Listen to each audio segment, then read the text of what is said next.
And we are live. How's everybody doing? How's everybody doing? I hope you're all blessed and highly favored. I'm having a good time and I wanted to share some beautiful things with you all. I want everybody to come on. I'm waiting for everyone to come in. As you can see, we have been, I'm visiting somebody very special. And it's amazing in here. Oh, look at all that. So I'm at Bishop's house, and I'm with the First Lady, the Queen of Wakanda, I call her. And there we go. She has an amazing cookbook that I want everybody to check out. Madam Loretta, the boss herself. So this is like every time I come and see Miss Loretta, she just has the most amazing recipes. She's one of the best cooks I know. Top #1. So she has a book out that even my wife got this because we're going to be, there's a lot I've been asking her to, Miss Loretta, how do you make that? How do you make that? So she has a book out. And it's on Amazon and it's on all the platforms. Yes, you should listen. Order yours, hard copy. It's amazing. Miss Loretta, tell us about your book. Yes, this is my first cookbook. The name of the cookbook is Oh Taste and See. And inside of this cookbook, you'll find healthy, succulent recipes that are easy to follow, that are less than 30 minutes. I would recommend this book for you, your husband, your wife, your children, whomever. The book is absolutely amazing. 30 minutes? Yeah, you can do your dishes in 30 minutes. Like today I did the dinner, but we had to, of course, marinate a lot of this meat because you guys are meat eaters. I mostly eat a lot of salad, a lot of fruits, a lot of veggies. But in this book, you will find one of my favorite recipes. It is my lemon shrimp and grits. And also one of my husband's favorite, it is a cod fish soup. It is a must. You have to try the cod soup. But, you know, the lobster mac and cheese, you know, it's ranking high as well. So definitely, it is a must-have. The holiday is coming. Mother's Day is coming. You definitely want to get this book for your family members. Listen, it's going down. Miss Loretta, you're saving the world. I'm trying. You're saving the world. One recipe at a time. Especially now, you know, like with relationships, when, I mean, if you can't really cook, it becomes a problem, you know? Yeah. In my culture, that's one of the principles of maintaining your home and also maintaining yourself, you know? I love this. I think the beauty of cooking for your loved one, for your husband or your fiance or just your children, you want to nurture them with healthy, wholesome foods that you can find that's easy to gather, you know, for after school or before school or breakfast, lunch, and dinner. It is all here for you. Yeah. And our church is fasting, so they'll find good stuff on there. Oh, yes. I have a lot of Daniel fast recipes in here if you're fasting. You guys on a fruit and vegetable fast, or they just do? No, we're just eating in the evening. I told them to eat light, so definitely salads and that kind of stuff is good. Yes. We had a beautiful salad tonight. Tonight I made a cranberry salad with walnuts, apples, raisins. It was amazing. How did you feel about the salad? Listen, best salad. I don't like salad. I know. Everybody knows I call it grass, but I consumed that. Yes. That was so good. I don't even know what it was. I was just like, whatever this is, I want it again. Yes. Yeah. It had a lot of olives in it, tomatoes, of course, black olives. What else was in that salad? Little red peppers, cheese, everything was in there. You just have to try it. It's so amazing. And when you're learning new recipes, just be willing to try new things. You know, they're in this book. Just be willing. So, again, look at this. I mean, what is it called, Miss Loretta? Oh, Taste and See. Oh, Taste and See. By Chef Loretta Jones. You heard that first. Well, thank you, Madam First Lady. Let me find Bishop. Is Bishop in there? All right, I'm gonna go to Bishop for a second. Bishop, I'm live. Any words of wisdom? Well, I always have a little bit of something to say. And one of the things that I think is so important is what was sent to me tonight on my watch. And the indication is that even after Cain killed Abel, God still did not choose Cain. So that goes to say that everyone who is in the business of destroying others because they want to be received or accepted, that'll never happen. Your acceptance and your reception is based upon your ability to endorse, support, embellish, and to enhance the individuals who God has his hand on. I always want to be a part of the success of whoever God has his hand on. Yes. Because the collateral damage is a blessing to me. Let's go, Bishop. Bishop, you spoke about tarnishing. This will help somebody. When people diminish you, is because they are trying to tarnish you to exalt themselves. You said something to that effect. The thing that is so critical is that you cannot diminish who God has his hand on. And Paul put it, it was said, you can't kick against the pricks. And one of the things that I think is so important is when Jesus was in a situation where he was healing people and those who were against him without any real foundation, without any real cause, now wants to attribute his behavior to Beelzebub. What people are doing today in a prophetic environment when God is moving and you cannot question or you cannot deny it's God, what you do is you say something that is almost blasphemous because you see the hand of God and you know it's God. And then when you decide that you're going to put it with witchcraft and put it with something else, and then here's Jesus responding. A kingdom that's divided against itself that cannot stand. Satan is not divided against himself. He does not play that. So he is not going to take one of his demons to cast out another demon when he's trying to possess somebody. So whenever demons are being moved, whenever a prophetic word is true, it cannot be Satan against Satan. It has to be God operating in that space. So let's not become so blind or so caught up in our envy or so viciously used by Satan to make a fool of ourselves. Bishop, you said something that man, I was thinking about it just now. Oh man, I hope it comes back to me. You're talking about oh man, wow, it was just on my tongue. Give me a hint. Yeah, it's coming. I'm trying to because it was. Just give me a little hint. It was amazing. It's gonna come in a second. You say so many good things that you think about every word you say. I hang on it. So I gave it full attention and I lost my thought. But in short, you were saying, you mentioned something about, oh, here it is. You are speaking about Satan only being a tempter and how the heart can be wicked. You see, you have to understand that when it comes to man's heart, and I think it's important because it happens when you're choosing people. Hold on, Bishop. Go ahead. Please, listen to this. This blew my mind. This was crazy. This was amazing. Even when you're choosing people, the heart is desperately wicked. This is what God says. The heart is desperately wicked above all. Yes. Who can know it? So that means that many of us don't even know our own hearts.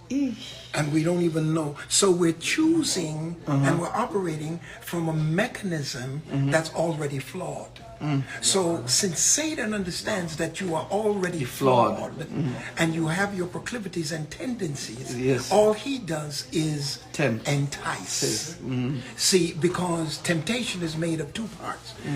One is desire and two is enticement. If you have desire without enticement, you're not tempted. If you have temptation without desire, or if you have enticement without desire, you're not tempted. You can have desire, but there's no enticement. There's no temptation. You can have enticement, but you have no desire. It's not there. So when you are blaming Satan, you should first examine yourself, your heart. It's because that's where God is going. Once God has your heart, Satan's enticement dies. is minuscule. Yes. God bless. No, but you said something beautiful. You said that Satan is only called a tempter and money is the root of evil, not Satan. If you're talking about, listen, let me just put it to you this way. Yes. And it's not having money, it's not being broke, Yes. but let me put it to you this way. Yes. The devil, Satan, has never been called the root of all evil. The root of all evil is the love of money. Yes. Not having money, not being broke, but loving it. Yes. Mrs. Gates, not the late, but ex-wife of Bill Gates, Yes. is giving away billions. She wants to be broke when she dies. With all of her money, you can see she doesn't love it. She's willing to give it away. The love of money distorts how we treat each other, distorts our message, distorts how we act in terms of stealing, dishonesty, robbery. The love of money brings drugs. The love of money brings human trafficking. It's all because people love money. Hey, Mama. My mother, Lily Java, love you too much. So, Bishop, now, if the love of money is the root of all evil, so are you saying most of the evil that is happening in the world is simply because of the love of money? 99%. That is crazy. It's the love of money. It's people who cannot get enough. Yes. So what happens even in America is 3% of Americans control 17% of the others, and the rest of the 80% have to live on minuscule amount of money because they can't get enough. Yes. And if you check and see all of the things that are happening even in your neighborhood and even around you, even in your family, it's all centered around how people love Money. That's true. Because money represents power. And power now is the seat, the substratum of your pride. And God resisteth the proud, but gives more grace. He gives more grace to the humble. And so when you're meek, you understand in whatever state you find yourself, then you're content. Yes. And if you have the love of God in your heart, the love of good people around you, there's things that money can't buy. Bishop, now, my question for you is this. In Genesis chapter 6, we see the destruction of the earth by a flood. Yes. The destruction of all living creatures, basically, except those that were in the ark, right? Those in the ark and the fishes. Yes. So, actually, I was reading... what's it called? I was watching this, but this is a whole different thing. They were saying that even some fishes died because of the oxygen level dropped dramatically. I can imagine. Because of the level of water. But here's the thing, Bishop. Now, God said that basically the chapter is about God wiping out the earth because of man, not because of the devil that is on earth. It had nothing to do with the devil. Why is that? Let me tell you, by chapter 6, yes, and you got to understand that one of the key exhibits of man's depravity is violence. Yes. Violence happened in the first family. Yes. Was murder in the first family. Now, Genesis 6:6 says, and the man's imagination of his heart was desperate. Now notice the adverbs. Yeah. Every imagination of his heart was only evil continually. Now, you've got every only continually, which means he had no good or decent thoughts. It had nothing to do with Satan.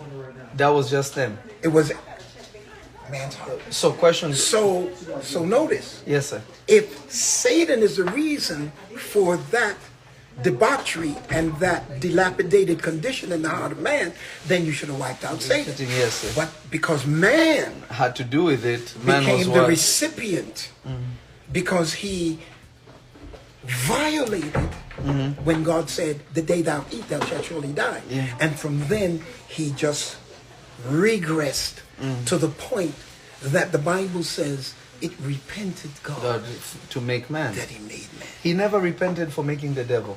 Oh, no. Only man. Only man. That is crazy. Because man, in his own image. Totally disrespected him to the point where man wanted to put God on trial to see whether or not he would serve him when he would created him. And then he turned around and reduced the significance of God by worshiping the created more than the creator. And not only that, he took and worshipped four-footed beasts which were less than man, fish, birds which were less than man. So in doing that, he reduced himself as a man, and he reduced God as a creator. So Bishop, what you're saying is that man has the ability to do wrong by himself without even the devil. He doesn't need the devil. He doesn't need the devil. A lot that we're blaming on the devil. It's us. The devil made me do it. No, the devil didn't make you do a thing. The devil just put it in your face. Yes. And this is why you have to be born again. And when you're born again, the whole issue now becomes, be not conformed to this world, but be transformed by the renewing of your mind. If you keep thinking devil, you'll never get right. Yeah. Because you're always putting the responsibility on someone else, and you're not taking the accountability for your own behavior. This is crazy. You have more power than the devil. Let me tell you something about being saved and angelic power. All of you believe that you need an angel to protect you. I've got news for you. Angels need born again people to protect them. Yes. Now you want to argue with me? Let's argue. Let's look at Daniel. Let's go, Bishop. Daniel, for 21 days he reached out to God, and God sent an angel with a message. That angel was stopped by another angel, the Prince of Persia, stopped the angel that was sent to Daniel. Then here comes Michael, the archangel, to save Michael, released Gabriel from the Prince of Persia, who we don't have a name for. Now, Michael is dealing with Satan. And Michael says to Satan, the Lord rebuke you, because he dares not make an accusation against the devil. Michael wouldn't say anything about Satan and curse him out or say anything about how bad he is. He said, Satan, the Lord rebuke you. Which means then that Michael had to back up and go all the way to the penthouse to deal with the devil. Now here's what God tells me. Resist the devil and he will flee from you. So if I'm hanging with Michael, I'll say, Michael, here comes the devil. Michael say, yeah, here comes the devil. Let's call God. I say, no, Michael, just get behind me. Let me handle that. Bishop, you're bad. Bishop. Let me handle that. Hey, listen, Bishop. Our podcast is coming really soon. The Bishop and the Prophet. This is going to be amazing. So it's going to be good. We're going to have some amazing discussions. I'll just sit and listen. We'll have some good times. I'll listen to you too. No, Bishop. Because you're connected to the environment, to the contemporary environment that I'm passing out of. I need you. No, I need you more, Bishop. Well, you know what I want to do? So there's this meme of this Chinese kid in class. He's studying, but it's very difficult for him to study. So he opens his book and he starts fetching words like water to his mind so that he can absorb all the information. So I'm trying to do this with your brain. It's good. God bless. Love you. Love you, Bishop.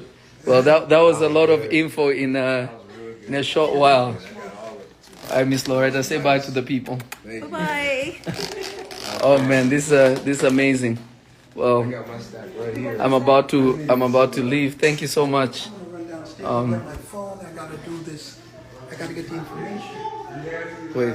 I need a jacket. Beautiful shot. Bye. And we are out. Bye-bye. Benz. Oh, where are you? Come here. Didi. Didi. I'm just taking titles that I'm going to connect. Didi. Stop looking at Bishop's book. That's yours. Books. What's Thank this one? you. Blessings. What's this? I just got a book. I got it. Thank you for this book. Oh my gosh. You gave it to me. No, I didn't. I can take anything. When you're done, then we'll look at it. All right, bye-bye, everybody. From the Bishop's Castle.